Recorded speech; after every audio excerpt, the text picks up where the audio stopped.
Bonjour à tous. Nous voulons nous mettre à l'écoute de la parole de Dieu.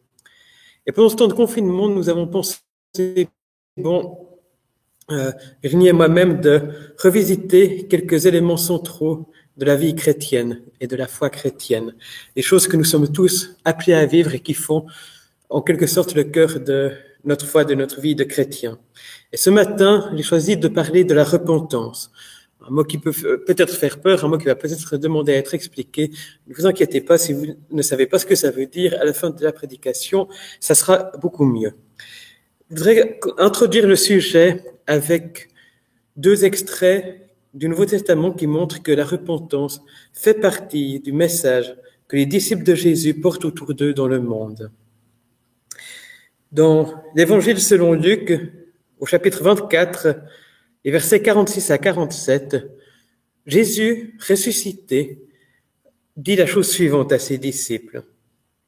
Ainsi, il est écrit que le Christ souffrirait, qu'il ressusciterait d'entre les morts le troisième jour, et que la repentance en vue du pardon des péchés serait prêchée en son nom à toutes les nations, à commencer par Jérusalem.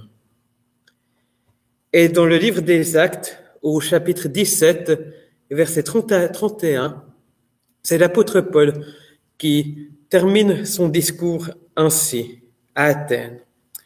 Dieu, sans tenir compte des temps d'ignorance, annonce maintenant à tous les hommes, en tout lieu, qu'ils aient à se repentir, parce qu'il a fixé un jour où il va juger le monde selon la justice, par un homme qu'il a désigné. Il en a donné à tous une preuve digne de foi en le ressuscitant d'entre les morts. On voit que cette repentance fait partie de ce que les disciples doivent prêcher à toutes les nations et que Dieu annonce à tous les hommes qu'ils ont à se repentir. On voit encore que la repentance est en vue du pardon des péchés, qu'elle a un lien avec le pardon, avec les péchés, c'est-à-dire avec les mauvaises actions, avec les choses qui sont fausses et mauvaises devant Dieu. Et que la repentance est nécessaire parce que Dieu a fixé un jour où il jugera tous les hommes. Et pour faire bref, la repentance, c'est l'attitude que Dieu attend de nous, que nous nous rendons compte que nous avons fait quelque chose de mal, que nous nous rendons compte que nous avons mal agi envers lui ou envers notre prochain.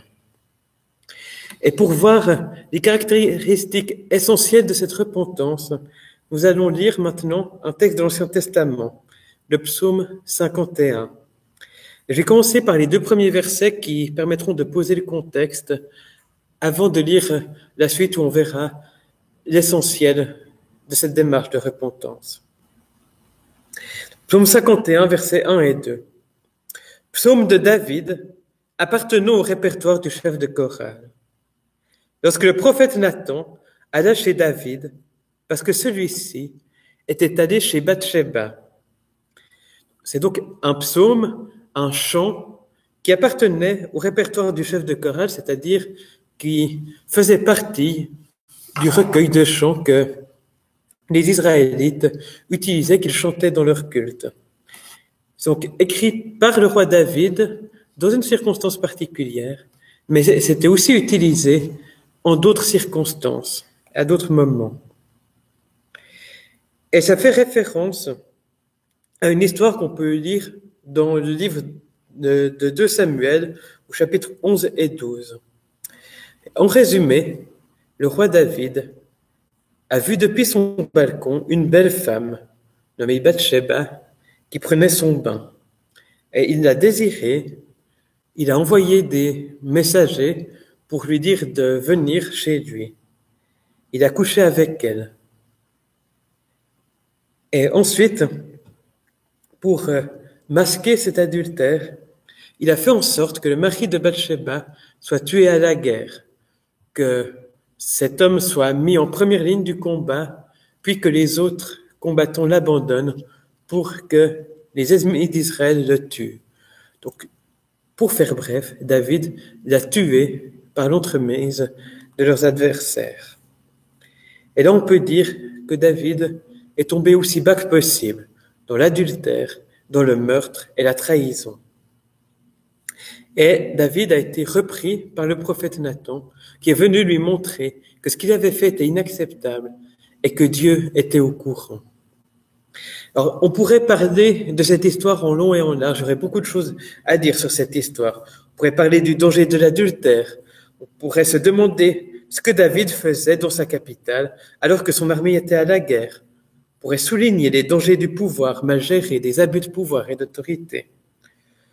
On pourrait encore souligner avec Jésus comment l'adultère commence dans le cœur et dans les regards. Se demander aussi pourquoi David a eu besoin que Nathan vienne lui sonner les cloches. Ne pouvait-il pas se rendre à ses comptes lui-même qu'il avait mal agi? Ou se demander encore qui serait prêt à jouer le rôle de Nathan pour un autre aujourd'hui. Mais dans l'idée de la prédication d'aujourd'hui, on va plutôt se concentrer sur la réaction de David quand il a pris conscience de sa faute, quand il l'a reconnue. Et nous le faisons avec la suite du psaume 51. Mon Dieu, toi qui es si bon, accorde-moi ta grâce. Ta tendresse est si grande, efface mes fautes. Lave-moi complètement de mes torts et purifie-moi de mon péché. Je t'ai désobéi, je le reconnais. Ma faute est toujours là, je la revois sans cesse. C'est contre toi seul que j'ai mal agi. J'ai fait ce que tu désapprouves. Ainsi, tu as raison quand tu prononces ta sentence.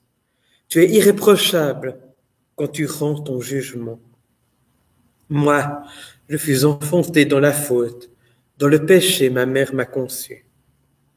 Mais ce que tu aimes trouver dans le cœur d'une personne, c'est le respect de la vérité. Au plus profond de ma conscience, fais-moi connaître la sagesse. Fais disparaître mon péché et je serai pur. Lave-moi et je serai plus blanc que la neige. Annonce-moi ton pardon, il m'inondera de joie. Alors je serai en fête, moi que tu as écrasé. Détourne ton regard de mes fautes, efface tous mes torts.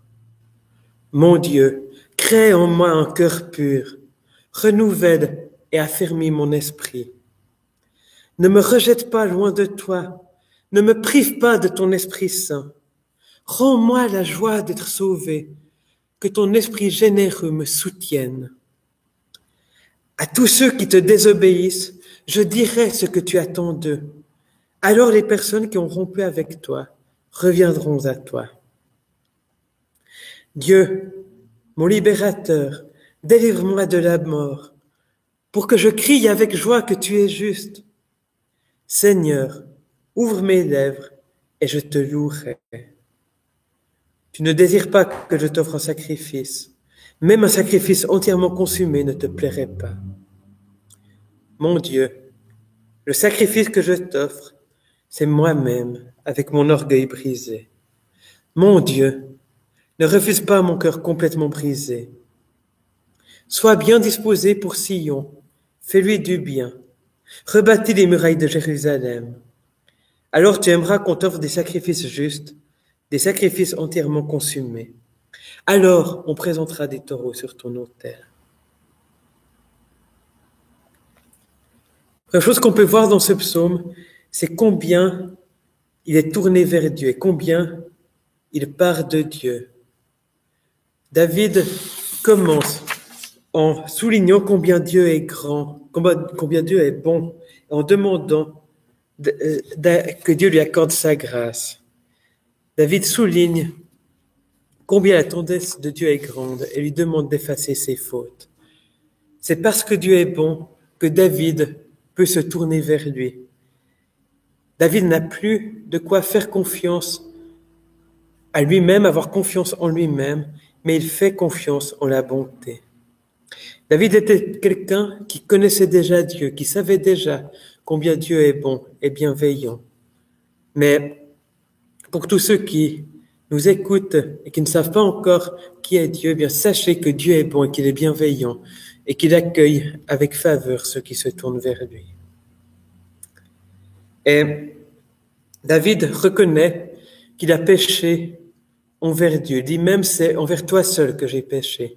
Ça peut nous sembler trop fort parce que David a bien entendu fait du mal à Bathsheba en abusant de son pouvoir pour coucher avec elle, et fait du mal à Uri en faisant en sorte qu'il soit tué. Mais au plus profond, David reconnaît que, en plus du mal qu'il a fait contre les hommes, il a mal agi envers Dieu. Il a désobéi aux attentes de justice de Dieu. Il n'a pas été un bon serviteur de Dieu, il n'a pas été une créature respectueuse de ce que Dieu attend des hommes. Et c'est vrai que quoi qu'on ait fait, quelles que soient les conséquences pour d'autres, toutes nos fautes sont une offense envers Dieu, une offense envers le Créateur qui est juste et qui attend que nous menions une vie juste. Et David reconnaît combien Dieu serait juste en le punissant. Il reconnaît que si Dieu le jugeait, le châtiait, eh bien, Dieu aurait entièrement raison de le faire. Et là, on voit une attitude qui est importante, c'est le fait de ne pas minimiser le mal, de ne pas essayer de dire que ce n'est pas grand-chose, de ne pas essayer de dire que ce n'était pas important, de dire que Dieu n'a qu'à pardonner et que ce serait normal. David reconnaît entièrement combien ce qu'il a fait est mauvais. Et je crois que c'est important. Je crois que c'est même important quand on demande pardon à quelqu'un sur cette terre, de ne pas essayer de dire qu'il devrait nous pardonner, que finalement c'est pas grand-chose, mais de reconnaître que si la personne nous en veut, que si la personne nous tient pour coupable, eh bien elle a parfaitement raison de le faire. David souligne aussi combien Dieu attend un cœur sincère. David amène devant Dieu son orgueil brisé. Et quand le mal est fait, la seule possibilité, c'est de changer de cœur, c'est de reconnaître devant Dieu. On ne peut souvent pas changer ce qu'on a fait, mais on peut le reconnaître. Et je crois que c'est un élément essentiel de la repentance. C'est de reconnaître le mal qu'on a fait, de se tourner vers Dieu et de reconnaître devant Dieu là où on en est, d'avoir un cœur honnête, un cœur sincère, un cœur qui n'essaye plus de trouver des excuses, qui n'essaye plus de cacher sa faute.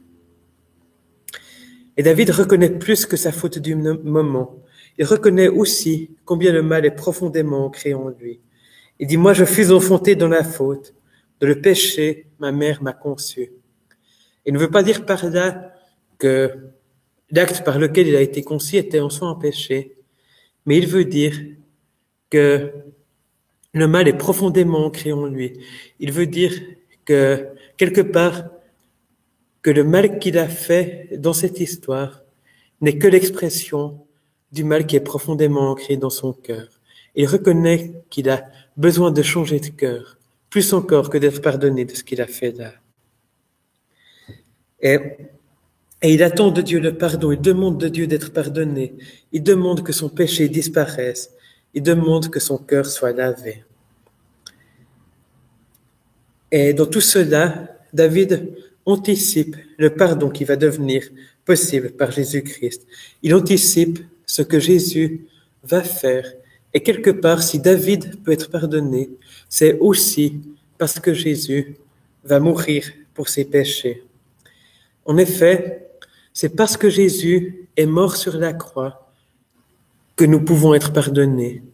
Parce que sur la croix, Jésus a pris sur lui toute la culpabilité qui s'attache à notre péché, à nos fautes. Il a pris sur lui tout le mal que nous avons commis et ses conséquences. Et c'est parce que Jésus est mort et ressuscité que la repentance peut être annoncée à toutes les nations. C'est parce que Jésus est mort et ressuscité que l'on peut trouver le pardon auprès de Dieu quand on reconnaît nos fautes devant lui.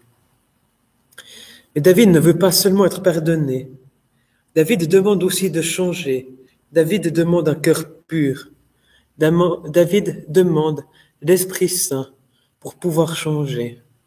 Et nous aussi, nous avons besoin de l'Esprit Saint. Nous avons besoin que Dieu agisse en nous pour que nos cœurs changent, pour que nos cœurs soient transformés, pour que les attitudes qui nous ont menés à pécher soient changées et que nous menions une vie différente, que notre cœur soit transformé. On voit encore que dans ce psaume, David recherche Dieu. Il recherche la proximité avec Dieu. Je ne sais pas si vous avez noté combien de fois David dit « mon Dieu » dans ce psaume. Il veut être proche de Dieu et se tourne vers Dieu avec le mal dont il est conscient. Et je crois que c'est aussi très important parce que ça évite un piège dans lequel on tombe facilement.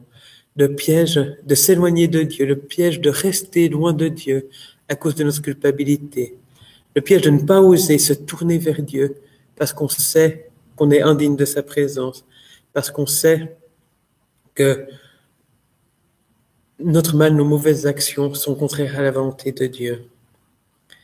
Mais parce que Dieu accueille ceux qui se repentent, eh bien, on peut se tourner vers lui. Je crois que c'est important que dès qu'on est conscient d'avoir mal agi, c'est important de se tourner vers Dieu et de le rechercher, de rechercher son pardon, de ne pas attendre, de ne pas laisser notre cœur s'éloigner de Dieu, de ne pas nous morfondre dans notre culpabilité, mais de nous tourner vers Dieu avec tout ce qui remplit notre cœur, de rechercher Dieu pour obtenir son pardon.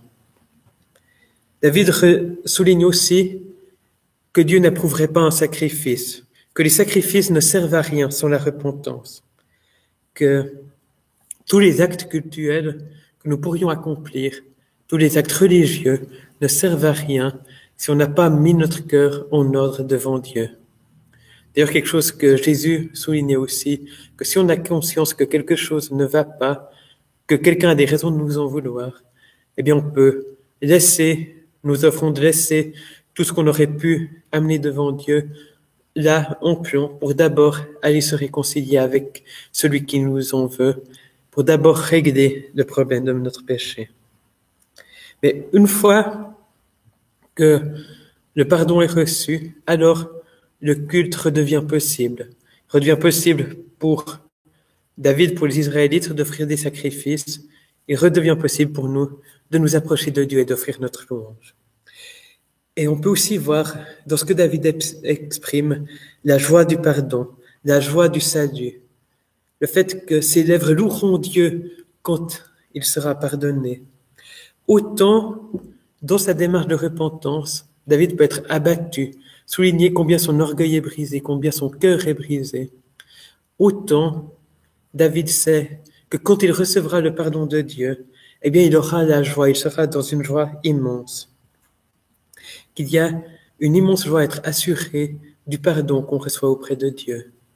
Je crois que c'est quelque chose de très important, quelque chose dont j'ai aussi fait l'expérience, que quand on se rend compte qu'on a péché envers Dieu, qu'on a mal agi, eh bien, le cœur peut être triste, peut être abattu, et qu'il est même nécessaire qu'il le soit. Mais que quand on sait que on est passé par cette démarche de repentance, qu'elle a porté ses fruits, qu'on reçoit le pardon par Jésus-Christ, eh bien, il y a une joie immense, il y a un poids qui s'enlève et une joie de retrouver la présence de Dieu, de retrouver la connaissance de Dieu, et qu'il ne faut pas passer à côté de cette joie, qu'il ne faut pas s'en écarter, qu'il ne faut pas attendre avant de retrouver cette joie de connaître Dieu. Et la Bible garde la mémoire de David comme un homme selon le cœur de Dieu. Pas à cause de ce qu'il a fait, pas à cause de son péché, mais à cause de comment il a recherché Dieu après. Et je crois que dans cette démarche de repentance que David manifeste, il nous montre l'exemple de ce que c'est un homme selon le cœur de Dieu. Un homme qui reconnaît ses fautes et qui tourne son cœur vers Dieu. Et certains, aujourd'hui, ont tenté de comparer Donald Trump à David pour dire qu'il pouvait y avoir des dirigeants choisis par Dieu selon le cœur de Dieu, même s'ils avaient fait des choses très mauvaises. Mais là où Donald Trump est aux antipodes de David, c'est que David reconnaît sa faute, alors que Donald Trump se vante des choses dont il devrait avoir honte et affirme crânement qu'il ne s'est jamais repenti, qu'il n'a jamais eu besoin de se repentir. Et donc, la comparaison passe complètement à côté de ce qui fait de David un homme selon le cœur de Dieu. Et David dit encore qu'il annoncera ce que Dieu attend d'eux aux personnes qui désobéissent et que les personnes qui ont rompu avec Dieu reviendront à Dieu par le moyen de ce que David va leur annoncer. Donc on voit que la délivrance de la culpabilité, la délivrance du mal et du péché amène à annoncer cela à d'autres, amène à dire à d'autres qu'ils peuvent trouver le pardon auprès de Dieu, qu'ils peuvent être réconciliés avec Dieu, qu'ils peuvent être libérés de leur culpabilité. Et je crois que c'est une réalité pour nous aussi, que non seulement nous devons vivre cette repentance, mais aussi l'annoncer à d'autres, dire combien ça libère de recevoir le pardon de Dieu, dire combien il est bon d'être pardonné par Dieu, d'être en relation avec lui, de le connaître, d'être dans la joie de vivre auprès de lui. Soyons les témoins de cela pour les autres et continuons à le vivre jour après jour. On peut noter encore dans les 2 derniers versets qu'il est fait référence à une demande de rebâtir les murailles de Jérusalem. Et c'est un petit peu étonnant parce qu'à l'époque de David, les murailles de Jérusalem n'étaient pas détruites et la situation de Jérusalem n'était pas particulièrement mauvaise. Et je crois que ce qu'on voit là, c'est que d'autres personnes ont par la suite dans l'histoire d'Israël rajouté ces versets pour s'approprier ce psaume dans leur circonstance, dans la circonstance où les murailles de Jérusalem avaient été détruites à cause du péché du peuple. Et je crois que ça ne devrait pas nous surprendre d'une part parce que, comme je l'ai dit, les psaumes, c'était le recueil de chants du peuple d'Israël et que nous aussi, aujourd'hui, il y a des chants où on rajoute des versets, on rajoute des strophes pour les adapter à notre époque. On reprend Amazing Grace, écrit par John Newton, marchand d'esclaves repenti. Eh bien, ça arrive qu'on y rajoute des strophes ou un bridge aujourd'hui pour le chanter. Et pourtant, ça reste Amazing Grace, écrit par John Newton. Et je crois que ceux qui ont mis ces versets n'étaient pas moins inspirés que David, et que ce que ça nous montre, c'est que la démarche de David, eh bien, elle peut être reprise dans d'autres circonstances, elle peut être adaptée pour d'autres péchés, pour d'autres situations où on a des raisons de craindre le jugement de Dieu. Et donc, ça nous invite à faire nôtre cette démarche de David, quelles que soient nos circonstances. C'est vrai que là, David avait à se repentir de quelque chose d'énorme, quelque chose de très important. Et ça peut nous arriver à nous de faire des choses qui sont pas moins graves. Je crois que c'est aussi une démarche qui est à vivre aussi souvent que nécessaire. Ça peut être même pour une mauvaise pensée, ça peut être pour s'être mis en colère, ça peut être pour avoir mal choisi nos priorités d'une manière qui n'honore pas Dieu. Ça peut être pour avoir mal géré nos finances, ça peut être pour avoir menti à quelqu'un. Voilà, pour toute la gamme de l'ampleur des choses mauvaises qu'on fait, il peut être nécessaire de passer par cette repentance. Et si on a commis du mal, c'est nécessaire de passer par cette démarche. Je crois que c'est nécessaire pour grandir dans notre caractère. C'est nécessaire pour être transformé, pour ne pas rester dans nos mauvaises actions, dans nos mauvaises manières d'agir. C'est nécessaire pour ne pas se laisser éloigner de Dieu par nos fautes et notre péché, pour ne pas nous laisser éloigner de Dieu par notre culpabilité. Et pour résumer cette démarche, j'aime bien la formule des 4 R. Les 4 R, c'est reconnaître, résister, remplacer et recevoir. Reconnaître le mal qu'on a fait, reconnaître que c'est faux devant Dieu, reconnaître nos mauvaises motivations, nos mauvaises attitudes qui nous ont conduits à mal agir. Deuxième R, c'est résister. Résister à ce qui nous mène en tentation, résister à ce qui nous pousse à mal agir, résister au diable qui essaye de nous éloigner de Dieu par le biais de nos mauvais comportements. Le troisième R, c'est remplacer, c'est mettre autre chose à la place de nos fautes et de nos mauvaises attitudes, remplacer par les attitudes que Dieu demande de nous, remplacer par la confiance en lui, remplacer par l'appui sur sa parole. Et le quatrième R, c'est recevoir l'aide de Dieu, recevoir l'appui du Saint-Esprit, comme David le demandait, recevoir le pardon, pour être libérés de nos fautes et pour vivre dans la joie de connaître Dieu. Donc, vivre aussi souvent que possible ces 4 R, reconnaître, résister, remplacer et recevoir. Et parce que c'est important de vivre cette repentance aussi souvent que nécessaire, eh bien, dans chacun de nos cultes, dans notre Église, on essaie d'avoir un rappel du besoin de la repentance. Et je crois que c'est important de le vivre sérieusement, dans nos cultes, mais aussi chez soi, chaque fois que c'est nécessaire. Et chez soi, on a la possibilité de prendre plus de temps qu'au milieu d'un culte public. Et je crois aussi que quand on a des choses sur la conscience, des repentances à vivre, bien ça peut aider de pouvoir en parler avec quelqu'un, d'avoir une ou des personnes à qui on peut se confier, dire ce qui va pas, dire là où on a mal agi, dire là où on veut changer, là où on a besoin que Dieu nous aide à nous transformer. Et que ce vis-à-vis, ce frère chrétien, pourra aussi nous confirmer que Dieu pardonne ceux qui se repentent, nous dire de la part de Dieu ce que sa parole affirme, c'est-à-dire que le pardon se trouve auprès de lui, que Dieu est plein de bonté, plein de bienveillance, qu'il fait grâce à ceux qui se tournent vers lui.